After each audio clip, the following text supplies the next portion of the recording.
araw guys, Matsuki TV po. Meron tayong isi-share ngayon na isang simple na tips para sa ating mga screwdriver. Ngayon ito, pag binili natin ito ng bago, usually meron tong magnet sa dulo. May magnet yan. Kalaunan habang tumatagal, ginagamit natin, nauubos yung magnet yan. Papansin nyo minsan ay na kumapit yung mga screw na dinadampot natin. Pag tinutunilyo natin ay na kumapit sa dulo. Sample natin ito. Meron ako dito mga tinabing Phillips screw tsaka flat screw na wala nang magnet sa dulo. So ito guys yung mga screwdriver na wala nang magnet. Kung mapapansin nyo ito, meron tayo ditong sample ng tornit ng screw. Ito, yan o. Ayan na kumapit, di ba? Ayan na. Kuha tayo ng ibang screw. So guys, ito guys yung mga example ng mga metal screw. Lahat ng mga screwdriver, lalo pag bagong bili, may mga magnet sa dulo yan. So ito yung mga inipon ko to ng mga wala ng magnet. Halimbawa ito. Medyo guys oh, ayun na kumapit. Ayan oh. Ayun na kumapit. Ayan oh. Kahit dito sa flat kasi ito baliktaran to. Ayun na kumapit oh. Hindi na siya makadampot ng screw na halimbawa nalaglag o may ginagawa tayo, meron tayong hawak-hawak sa kaliwa. Ito pinampipit natin. Nalaglag yung screw, obligado dudukangin pa natin lalo pag napunta sa medyo malayo-layo. So ito dapat ang trabaho nito is ayan, nakakatulong to na dadamputin natin ng screw. So ito natin, ito wala rin. Ito rin wala rin guys, oh, ito wala rin oh. Wala rin siyang magnet. Ayan oh, wala oh. Yan, lahat natin testingin natin muna lahat bago natin ipakita sa inyo kung paano ang paglagay ng magnet. Ito ayan oh, wala rin. Kahit baliktaran, wala rin. Kahit dandahan natin, di talaga didikit yan. Ayan. O, ganito dito. Ayan. Ganun din itong mahaba. Wala na rin to. Ewan ko lang ngayon kung meron na. Ayan, wala pa rin. Ayan o. Wala talagang magnet. Ayan. Patabi natin yan. Ito maikli. Wala rin. Wala rin magnet o. Ayun, meron konti. Pero mahina na siya. Ayan o. Pag medyo malaki na, ayaw na. Ito. Lalo na to. Ayan o. Ayan. Medyo maliit. Kaya pa. Ito, medyo meron pa rin. Ibig sabihin may natitira pa siyang konting magnet. Palalakasin natin yan mamaya. So ito rin, ganun din. Baliktaran din to. Subok natin. Ayaw, wala. Ayaw. Ayaw kumapit. Ayan o. Baliktaran. Ayaw rin kumapit yung metal screw. Ayaw. So lahat yan. Ito, tubukan natin to. So wala rin siyang magnet. Ito guys na itim, medyo mahina to mag-absorb ng magnet. Nasubukan ko na to dati. Ngayon naubos na uli siya. So isa-charge natin siya. Paano ba ang pag-charge ng ganito mga Phillips screw, flat screw para magkaroon uli siya ng magnet? Ayan ang isi-share ko sa inyo guys. Simple lang naman. Aywan ko kung alam nyo to ay para dun sa mga hindi nakakaalam. Guys, ay mga veterans dyan, pasintabi po para to sa mga hindi nakakaalam.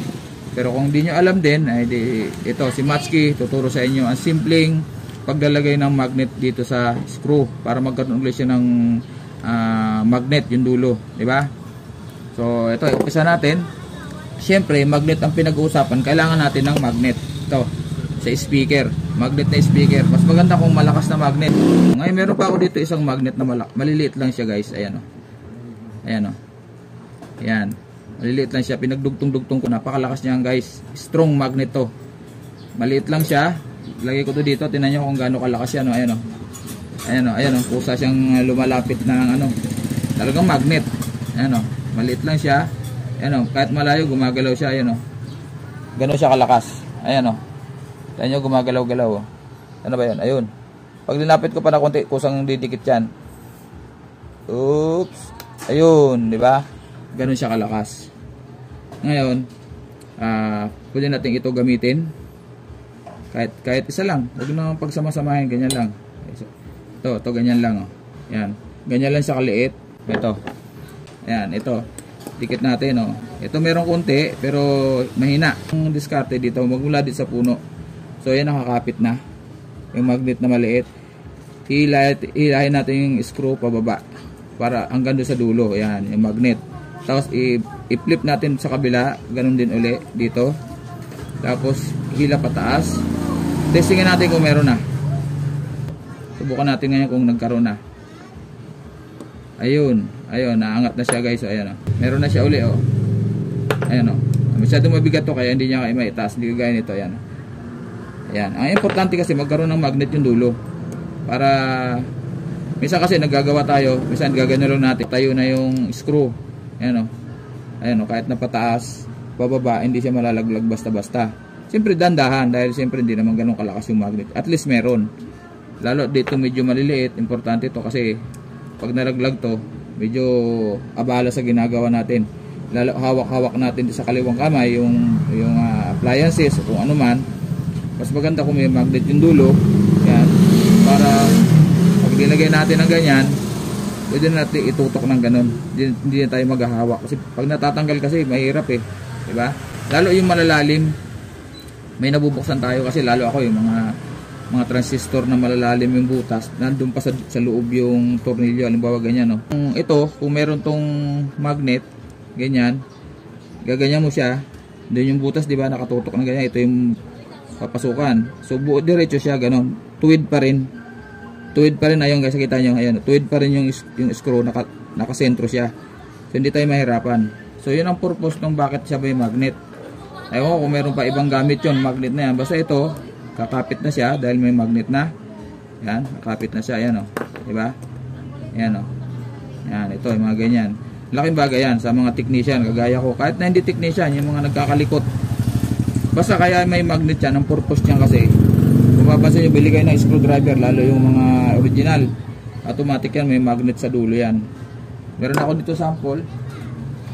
Ito, original to. Kita mo, mayroon pang itim sa dulo. Ayan o. Medyo hindi naman siya magandang klase, pero branded siya. Wala na yung tatak. Pero ito magandang klase to. Matagal na to, pero may magnet pa rin yan. Ayan guys, o. Tama yung mabigat na hindi kaya nitong ordinary, mga local China. Ito, original pa yung magnet niya. Kapit siya, ayan o. Ayan o. Kahit dito kayo lagay sa ulo, dadadala siya. Ayan. So yan ang trabaho niyan, yung magnet. So, lalo na to. Ayan o, dalawa-dalawa pa o. So tapusin natin to. So ito pa lang ang na-charge natin. Ayan, meron na. Ayan, so tabi natin to. Meron pa tayong ilang piraso. So testing natin bago natin i-charge ng magnet. Ayan, wala, di ba? Ito na lang gagamitin ko. Ito, ganyan. Dito sa baba. Ilayin natin yung screw pataas. Hanggang itong magnet ando sa dulo. Ganyan. Para nagko-concentrate yung magnet sa dulo. Yan ang purpose niyan. Ganyan. Tapos, meron na. Di ba? Ang importante, meron. Yan. So, meron na. Ito naman. Ganun din. Medyo bago-bago na konti. Tingnan natin kung may magnet. O, wala rin. Wala rin magnet. So, ganun ulit. Same process lang. Pinapakita ko lang para medyo iba-ibang screw ang ginamit natin. Ayan. Meron na yan. Ayan. Meron na. Diba? Ayan. Kung tutusin, simple lang naman to guys. Sana wag nyo ako i-bash. Sana nakatulong sa inyo. Kahit simpleng bagay lang to, pero importante. Yung mga nakakaalam nito, ulitin ko, para sa mga hindi nakakaalam lang to. Ito, yung mga master natin dyan. Ayan o. Diba? Nagkaroon na ng magnet. Baliktaran to. Ito lang linagyan ko. Ito lang yung kabilinagyan ko. Ito kaya meron. Nagkaroon din kaya yung dulo. Testingin natin. Ayun, wala. Wala, di ba? Wala. So, ang gagawin natin, i-charge natin uli. Ayan, walang cut. Itong kabila, meron. Ayan, di ba? Meron. Dahil chinarge natin yung kabila. Yung kabila, wala. So, ang gagawin natin, ganun din. Dito galing. Huwag dito, kasi maihila mo naman yung magnet dito sa dulo. No? May charge na siya. Pag dito tayo nag-umpisa, mawawala naman yung magnet dito. Papakita ko sa inyo mamaya. So, dito tayo mag-isa sa gitna.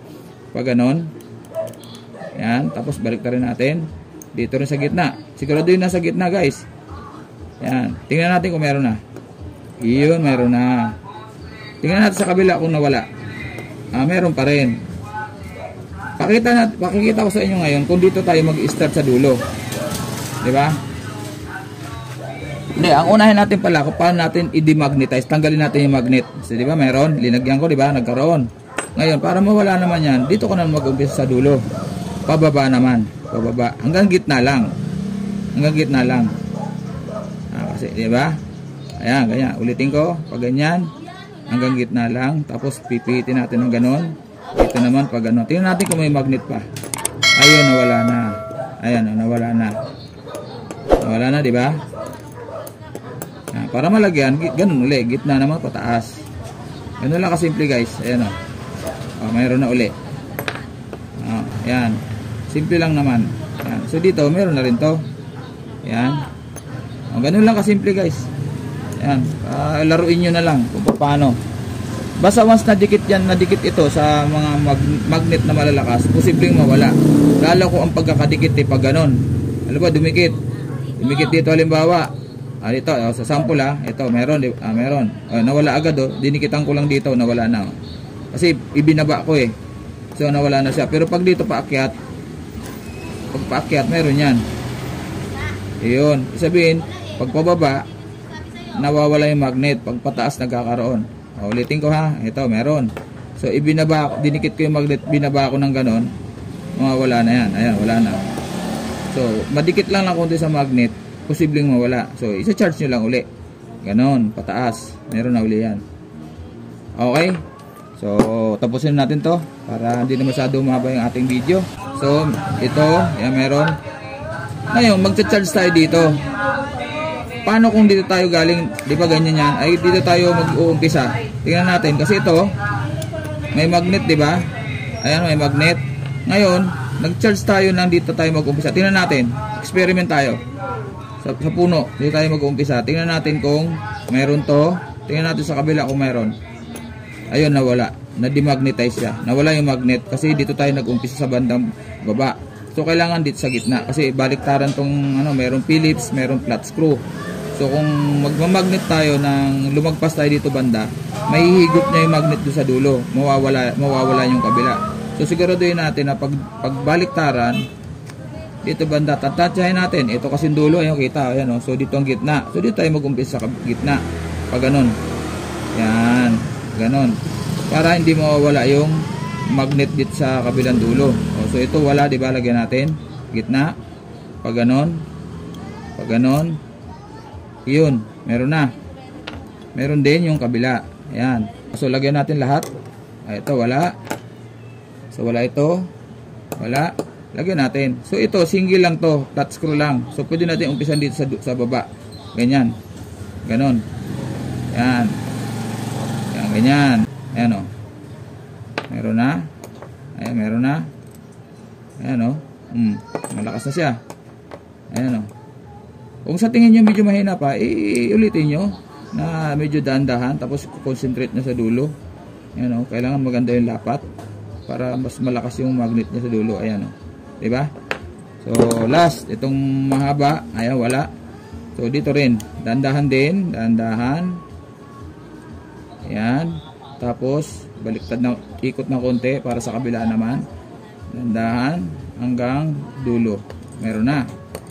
Ayun guys diba? Ayan. So ganito lang ang pag-charge ng ating mga Phillips screw, flat screw pag nawala ng magnet sa dulo. Okay?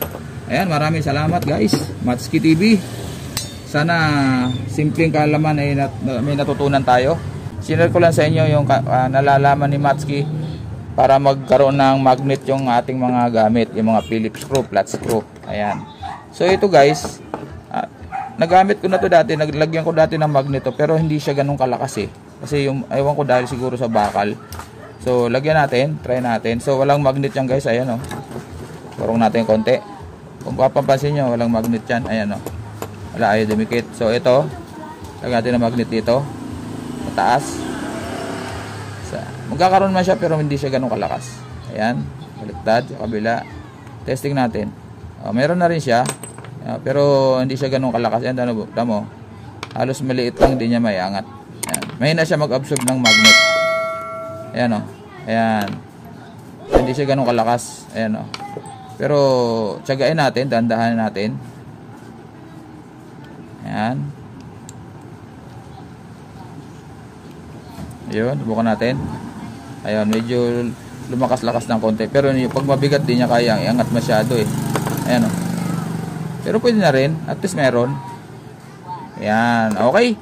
Matski TV po. Maraming salamat. Sana may naitulong sa inyo ang video na to. Tutorial kung paano ang DIY na paglalagay ng magnet sa ating mga flat screw at saka Phillips screw. Ayan. Matski TV po. Bye-bye.